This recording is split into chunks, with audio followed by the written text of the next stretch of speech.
Muy bien, pues vamos a comenzar nuestra sesión del día de hoy. Es el tema número 5 de la semana correspondiente. Estados financieros y análisis de razones financieras, primera parte. Bueno, esta sería la segunda parte más bien. El endeudamiento, déjenme modificarlo aquí para poder tener correcto esto. Ok. Antes de hablar de las razones de endeudamiento, pues vamos a tratar de explicar un poco qué significa y cómo se mide, ¿verdad?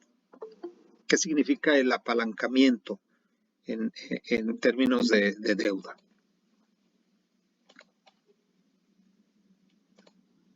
El endeudamiento de una empresa indica el monto del dinero ajeno que se usa para generar utilidades.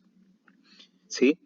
Cuando nosotros no tenemos dinero, tenemos que usar dinero ajeno y ese dinero ajeno pues tiene un costo y ese costo pues también va inmerso en el momento de medir las utilidades, ¿no?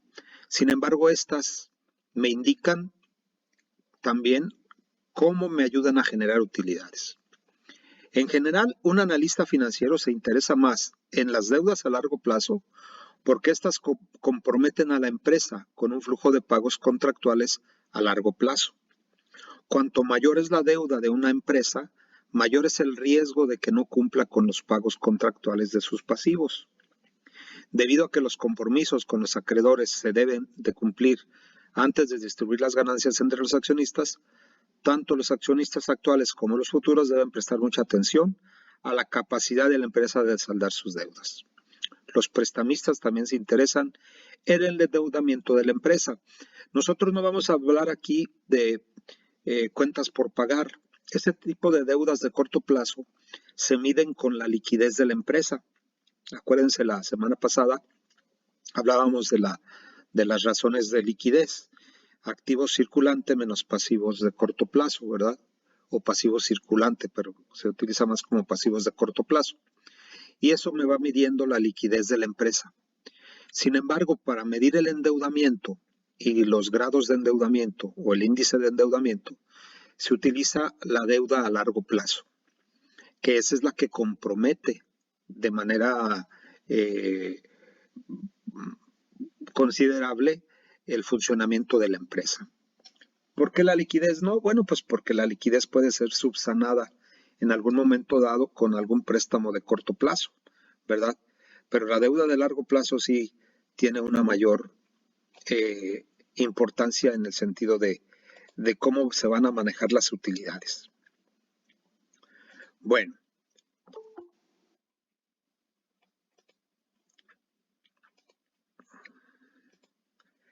en general, cuanto mayor es la cantidad de deuda que utiliza una empresa en relación con sus activos totales, mayor es su apalancamiento financiero. Ese es el concepto que vamos a usar cuando hablamos de una empresa con deuda. ¿Cuál es tu apalancamiento financiero? Bueno, pues es el monto con respecto a los activos totales de la deuda.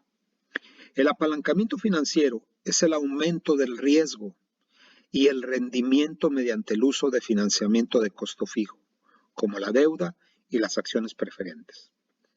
¿Qué es el costo fijo? ¿O cuáles son los costos fijos? Son aquellos que permanecen inalterados a cualquier nivel de producción, ¿no? Es decir, se produzca o no se produzca, se venda o no se venda, hay que cubrir los costos fijos. Los costos variables nosotros sabemos que son los que están en función o de acuerdo a cada nivel de producción. Si producimos bolsas de plástico, pues el plástico es un insumo y ese es un costo variable. Por, por cada bolsa, pues se utiliza una cantidad de plástico. O por un par de zapatos, cierta cantidad de piel. Por un pantalón de mezclilla, pues cierta cantidad de mezclilla, etcétera. Esos serían los costos variables.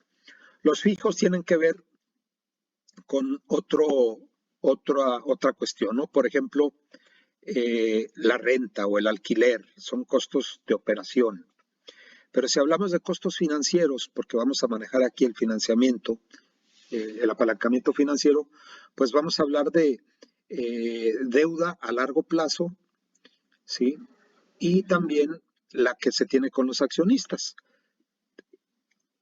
específicamente los accionistas preferentes, que son aquellos a que se les paga o se les promete un rendimiento ya preestablecido.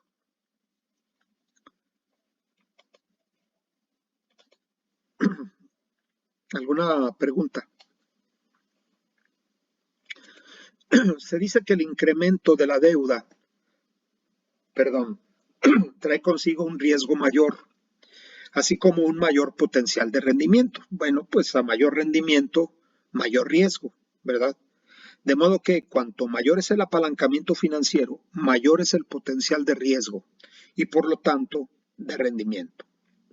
Si nosotros queremos crecer y necesitamos para ello financiamiento, pues vamos a buscar un rendimiento sí mayor, pero tenemos también un riesgo, el cual vamos a incurrir cuando nosotros contratemos deuda, ¿verdad? El riesgo de no poder pagarla, pues significa la pérdida del negocio, la pérdida del proyecto. Aunque esperamos que haya rendimientos también, ¿verdad? A mayor riesgo, mayor rendimiento. El grado de endeudamiento, ¿cómo se mide? Bueno, pues es una de las primeras razones, ¿verdad? El índice de endeudamiento. No es otra cosa más que la diferencia entre la razón entre pasivos sobre activos, ¿sí? Mide el monto de la deuda en relación con otras cifras significativas del balance. Una medida común del grado de endeudamiento es el índice de endeudamiento. El índice de endeudamiento mide la proporción de los activos totales que financian los acreedores de la empresa. Cuanto mayor es el índice, mayor es el monto del dinero ajeno que se usa para generar utilidades. Aquí tenemos nosotros un índice de endeudamiento de corto plazo, ¿no? Un índice de endeudamiento total, es decir, total de pasivos entre total de activos. Este valor indica qué porcentaje ha financiado de sus activos con deuda. Cuanto más alto es este índice, pues mayor es el grado de endeudamiento de la empresa y mayor su apalancamiento financiero, ¿verdad? Es de esperarse que el valor numérico de este índice pues sea más pequeño. De esa manera nosotros podemos identificar un grado de endeudamiento menor, ¿verdad? Y un grado de apalancamiento financiero menor. La segunda razón es la de cargos de intereses. Ustedes ven la fórmula de la razón de cargos de intereses, pues simplemente se dividen las utilidades antes de intereses e impuestos sobre los intereses. La cifra de las utilidades antes de intereses e impuestos, que es UA y I, aquí como lo maneja el autor, es igual que la cifra de la utilidad operativa presentada en el estado de pérdidas y ganancias.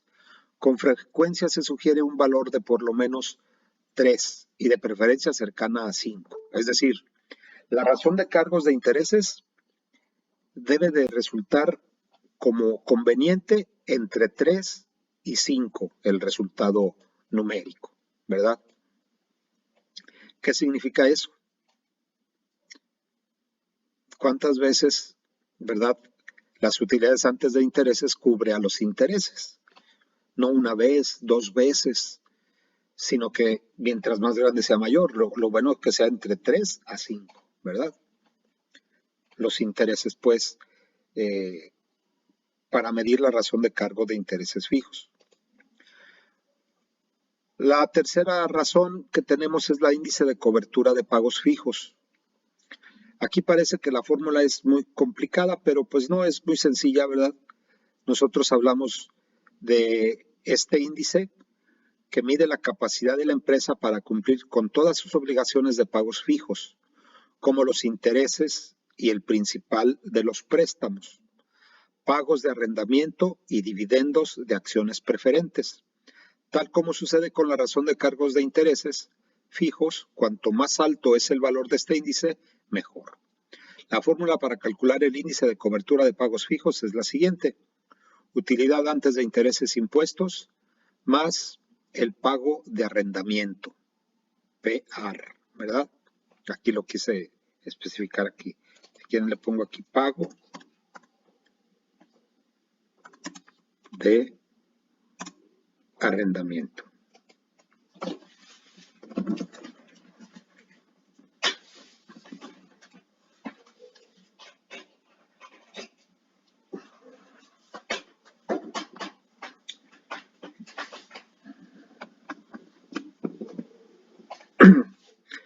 Sobre intereses más el pago de arrendamiento, que es la que tenía yo acá arriba. Aquí es arrendamiento. Sobre intereses más el pago de arrendamiento más la suma del pago de las acciones preferentes, ¿sí? Y los dividendos por acciones preferentes. Multiplicado por 1 sobre 1 menos T, que es T es la tasa de impuestos. Esta es la razón o la forma de calcular el índice de cobertura de pagos fijos. Mientras mayor es, pues mejor, ¿verdad? Porque se cubren con las utilidades un alto porcentaje de los pagos fijos. Al igual que la razón de cargo de interés fijo, el índice de cobertura de pagos fijos mide el riesgo. Cuanto menor es el índice, mayor es el riesgo, tanto para los prestamistas como para los dueños. Cuanto mayor es el índice, menor es el riesgo. Este índice permite a las partes interesadas evaluar la capacidad de la empresa para cumplir con sus obligaciones de pagos fijos adicionales sin llegar a la quiebra, ¿sí? Entonces ya tenemos nosotros ciertas razones financieras que nos permiten medir el grado de endeudamiento de la empresa, ¿no? El grado de endeudamiento, pues a través del índice de endeudamiento, la razón de cargos de intereses fijos, el índice de cobertura de pagos fijos, que me permiten saber cómo está la empresa funcionando para poder cubrir los costos fijos.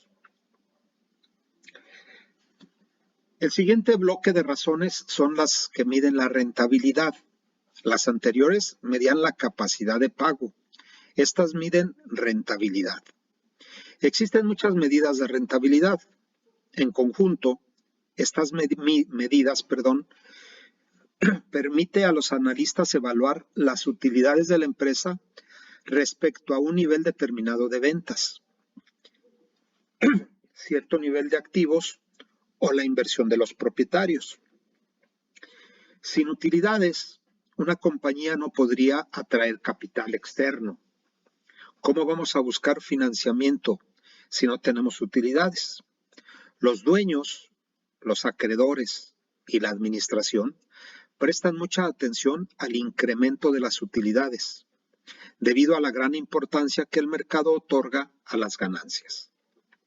Nosotros sabemos que una empresa que reparte utilidades, pues es atractiva para los inversionistas, ¿verdad? Y si reparte montos cada vez mayores, pues los accionistas están ahí como buitres, ¿verdad? Queriendo formar parte de esa empresa que genera ganancias. Una herramienta muy utilizada para evaluar la rentabilidad respecto a las ventas es el llamado estado de pérdidas y ganancias de tamaño común. Cada rubro de este estado se expresa como un porcentaje de las ventas. Los estados de pérdidas y ganancias de tamaño común son de gran utilidad para comparar el desempeño a lo largo de los años. Debido a su facilidad para mostrar si ciertas clases de gastos tienen tendencias a la alza o a la baja como un porcentaje del volumen total de los negocios que efectúa la empresa. Existen 3 índices de rentabilidad citados con frecuencia y que se pueden leer directamente en el estado de pérdidas y ganancias de tamaño común, que son el margen de utilidad bruta, el margen de utilidad operativa y el margen de utilidad neta. El margen de utilidad bruta, pues tenemos aquí la manera de cómo medirlo, pero antes vamos a ver un estado de de pérdidas y ganancias, un estado de resultados, como nos lo presenta el autor, permítanme. No sé si ven la diapositiva. El estado de pérdidas y ganancias, no, ¿verdad? No. El problema es que no me permite. Déjenme ver si.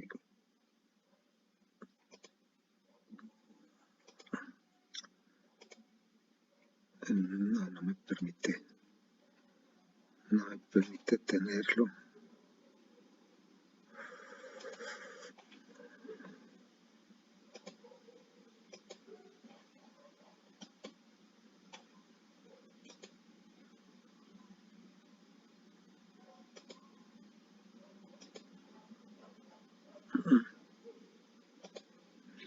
A ver si comparto toda la pantalla.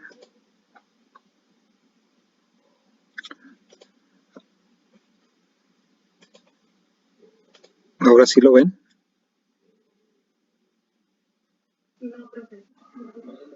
El estado de pérdidas y ganancias. Ah, caray. Bueno, les pediría que abrieran su libro en la página 74, si tienen la manera de hacerlo. Si no, ahorita voy a ver si copio esta imagen. Me va a costar trabajo.